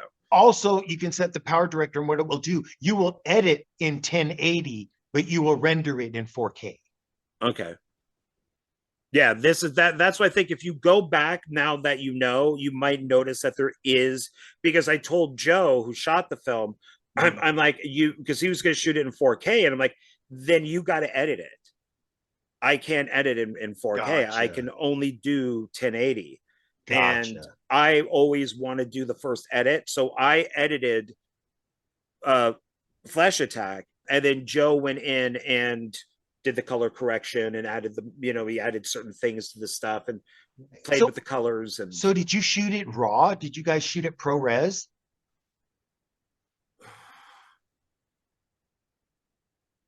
I want to say yes to that. Yeah. Okay, that if he went in and did the color, like, you know, all I'm using is a LUT. I'm filming full color normal because obviously my Canon won't do ProRes. I mean, the other camera, which is mine's a 90D, hers is like a Mark IV. It's like really high end, but she still won't shoot ProRes. I mean, hers will if you put a Magic Lantern hack on it, a Magic Lantern program, but Magic Lantern doesn't make a hack for my 90. They make it for an 80, they make it for a 70, but the top of the line, the last DLSR they made, the 90, they don't make one for. Huh. And that's what I got, the last of the non-mirrorless Canons, which I wanted because after looking into it, they gave a more filmic look than a mirrorless camera. So, and at the time, that cost a mirrorless camera was cheaper than that. Now it's the other way around. So so if you're making low budget independent films, micro budget stuff, it's worth buying a better camera and getting the better equipment and just spending less money maybe on the production. Yeah. You know, maybe I gotta have hot dogs for lunch, but your film is gonna look awesome. Yeah, I just edit it all. I do everything myself. I edit it. I just learn as I go, you know. I'm getting better, so my movies look a little better because I'm learning how to edit better. I mean, I've been doing that all myself for all these years. Huh. See, that's good advice for people. Even for myself. Check out Power Director. It's very simple to use. It's easy. And there, you know, you could go watch a video. If you want to learn to do something, go online and watch a video and they show you. I mean, I'm even making a 3D version of Death Bitch. With that editor, you can make a 3D version. Is there a free version of it, but that just has less there is stuff on it? Definitely a free version to check out. Yeah, I know because there is a free version that you can use all the time. It's just gonna have like I don't know, it'll have a watermark on it at the end, and which anyone can remove. If you put it on another device, you could chop the end off. Because at the end, you'll end your video and they'll add something to it that says used by Power Director, and you could go in and clip that off. But because one of my girls on B Movie TV, she used it in I guess the phone version, and she would send me the clips, and then they'd say that at the end, and I just cut them off. And she said she was using the free version. Yeah, because I gotta have something that works. I was contacted by why am I blanking? I'm blanking. Well, oh God, I don't want to blank on the company. I'm blanking on the company right now. It's probably right behind me on my shelf too, and I can't think of it. But I was asked by a really well-known video distributor to shoot some behind like an interview for special features. And so what I have is I got my camera, which is 1080p, but if they want me to kind of stick it together, I can't because of, you know, the way that I think my laptop is not updating. It's turning everything pink.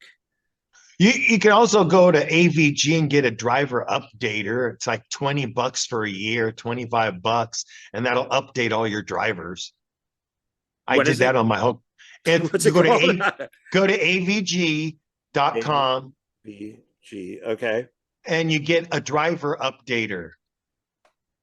And it's like $24 for a whole year. And it will just keep all, it's amazing. Even on my home computer, I go on and there was like 17 drivers needed to be updated. I updated all that stuff. Okay. And you can't, there's no way to update it. I didn't know how, you know. Yeah, it's maybe I can quickly find out exactly what all kinds of Intel things needed to be updated and all that crap. So yeah, I got that, and you know, for a year, $24, whatever. Yeah, the things we have to do for our art. Yeah, and I don't want to have to buy like a whole brand new. I can't believe I'm blanking on this company. This is annoying. No, like I said, Arrow Video. God, I can't believe it. It's my best friend. One of my best friends works for Arrow now, and Mhm. they're like, "Yeah, we're putting together this Blu-ray, and this guy lives in Vegas. Can you go and shoot the interview?" And it's just like, Oh, "Yeah." awesome. And I'm like, but I don't know how this is going to work out if I can't edit it. I know it's a talking head, and maybe that's all they want is just a talking head, but you know, it's like I want this thing to look professional, and if I shoot other stuff, and they're like, oh yeah, edit together, and we'll just use what you send us, or maybe they have their own editor. I don't know. I just then I'm going to go, oh well, I can't edit it. That doesn't look very professional.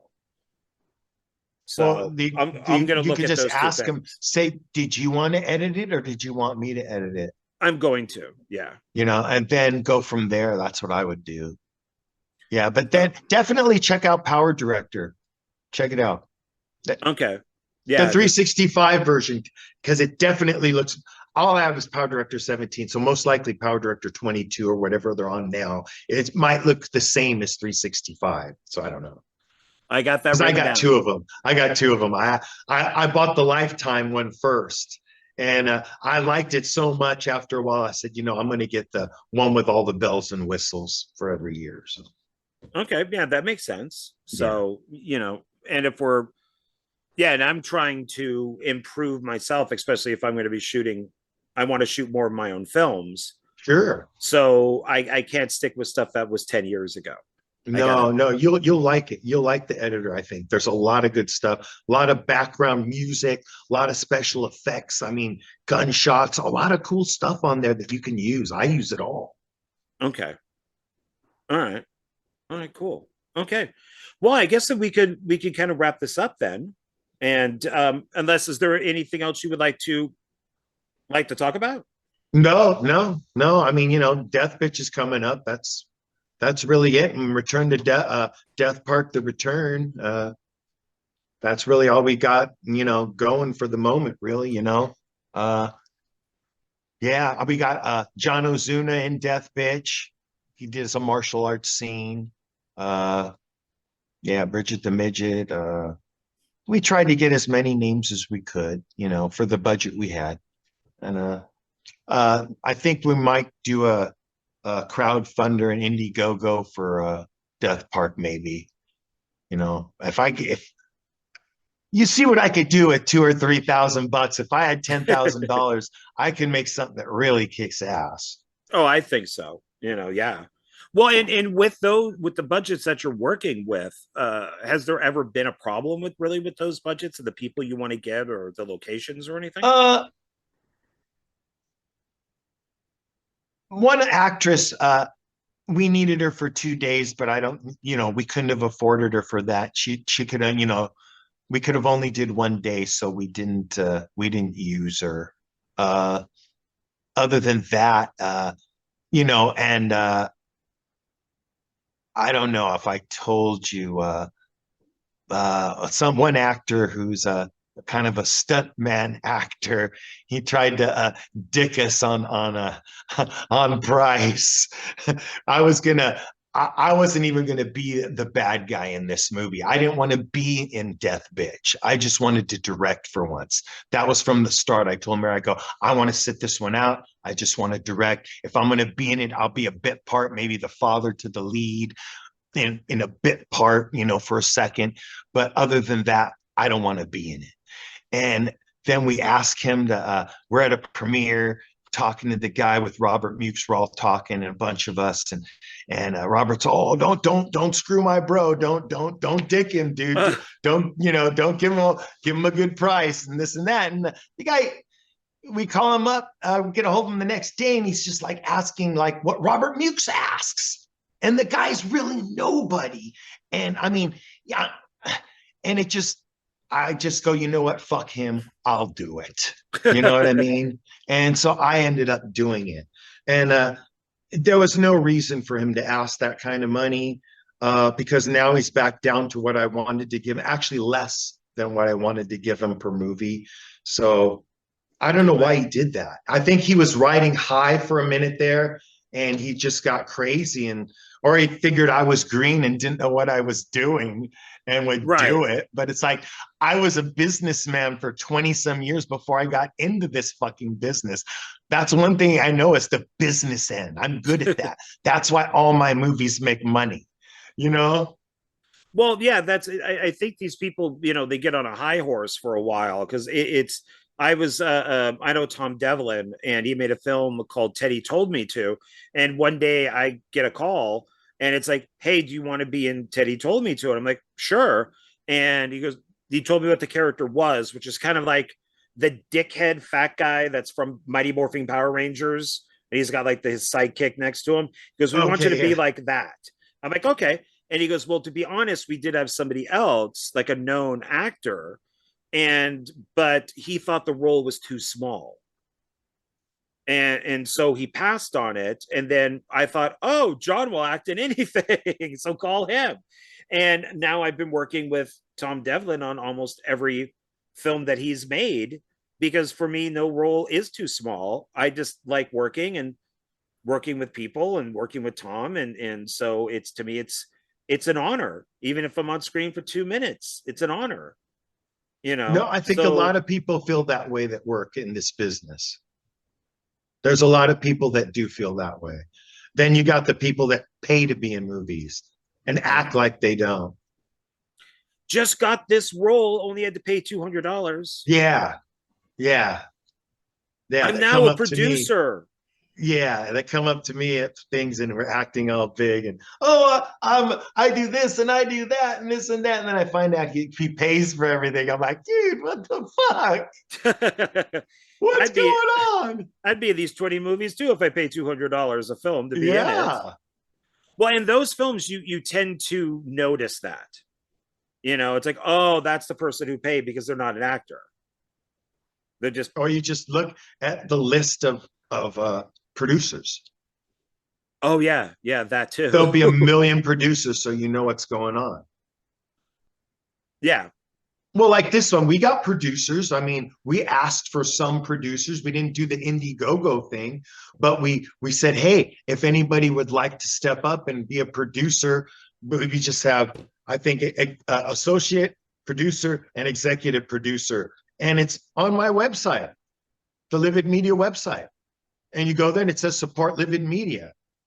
And we've had people do it. So, well, every film needs those. I mean, there's always somebody there who we never did that before. This is the first film we've ever did that. We paid for every other film out of our pocket.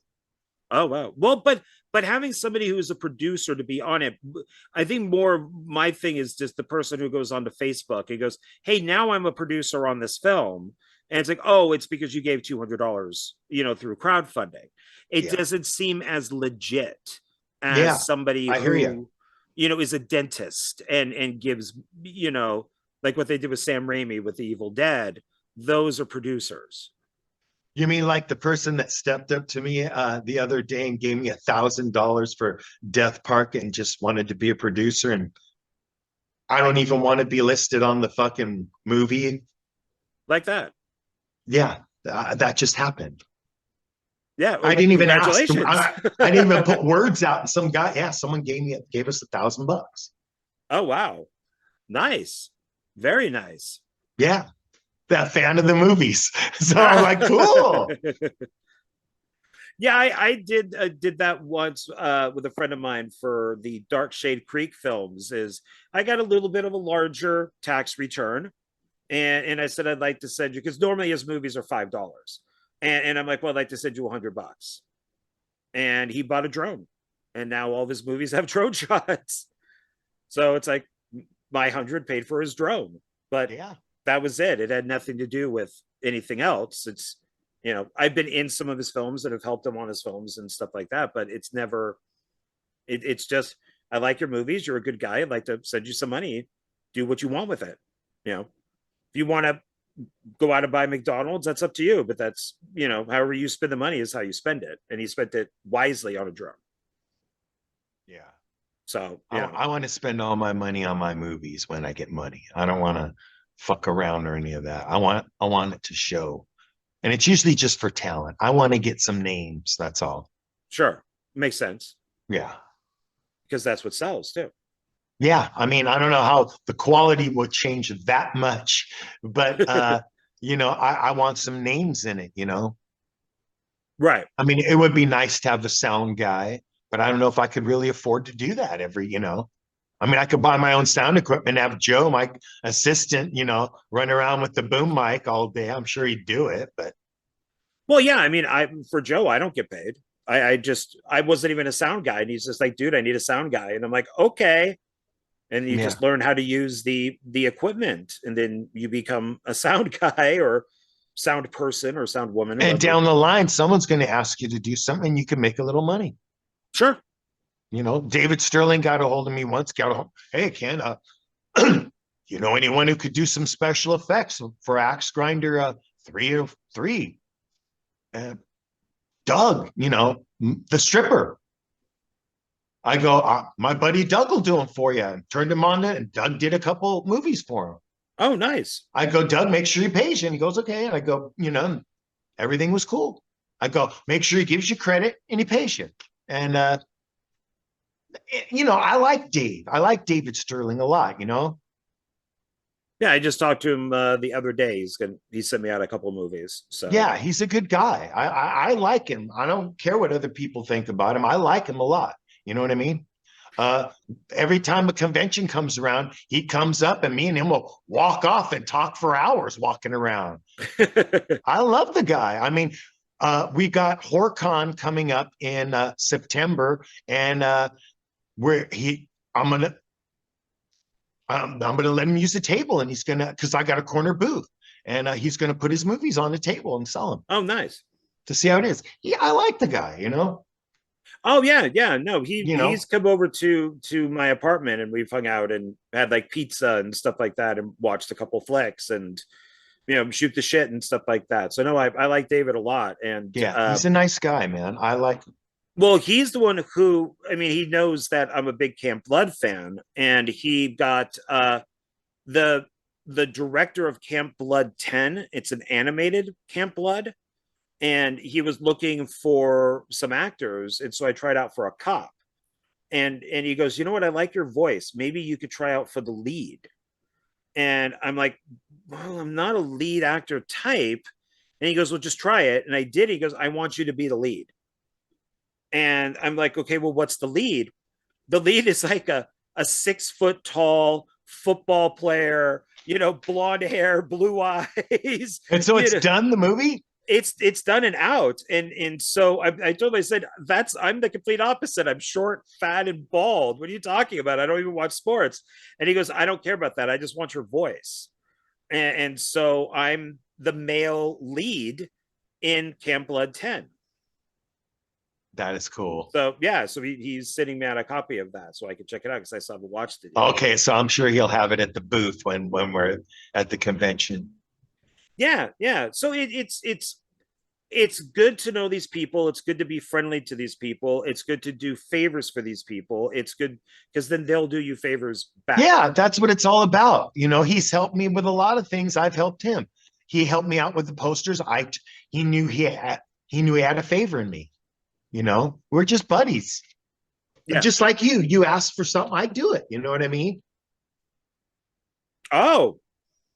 Well, yeah, I mean, you said you asked. I mean, you wanted to work with me, so yeah, I asked you want to be in Zombie Rage. You know what I mean? Why not? That's true. Yeah, that's true. You know, I to be honest, I didn't even think I was going to be in it. I brought it up. I never heard anything, and then one day you came to me and said, "Okay, Zombie Rage is happening." It was like, okay, I'll have to quickly come up with something. I didn't think this was going to happen. So I guess, yeah, sometimes when you do ask for something, it comes true. Yeah. And then we pulled it out overnight. So there was a 24-hour. Like I said, I'm happy. We're happy to have you in Death Park. So Death Park would be, I think, out of all the stuff you've done, that would be the series I would want to be in. That's a bucket list series for me to be in. It's bizarre. That movie just keeps fucking going. It keeps making money on. I mean, we put out the beginning not too long ago on Tubi.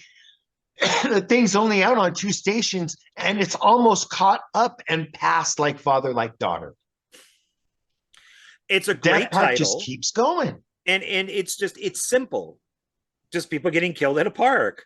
It's watchable and it's fun, and it's definitely. I mean, I wanted to, with like David, I wanted to be in a Camp Blood movie, so I'm in like 2 Camp Blood movies. I wanted to do Axe Grinder, so I was in an Axe Grinder.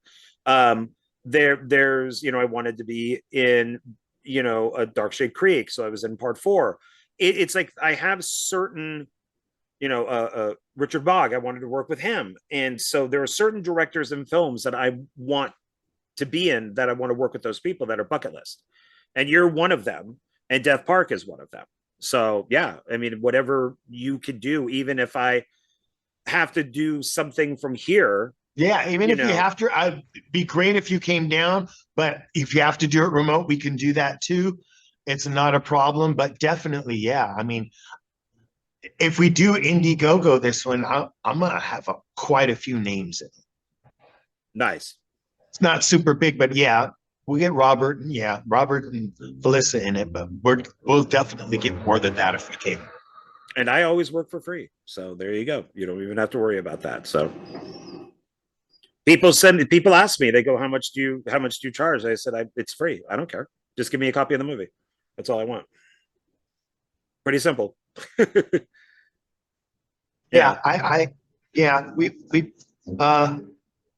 pay a lot of our cast now, except for a lot of the just regulars. But yeah, we got to where we're giving, even if it's just $60, the locals, they're happy.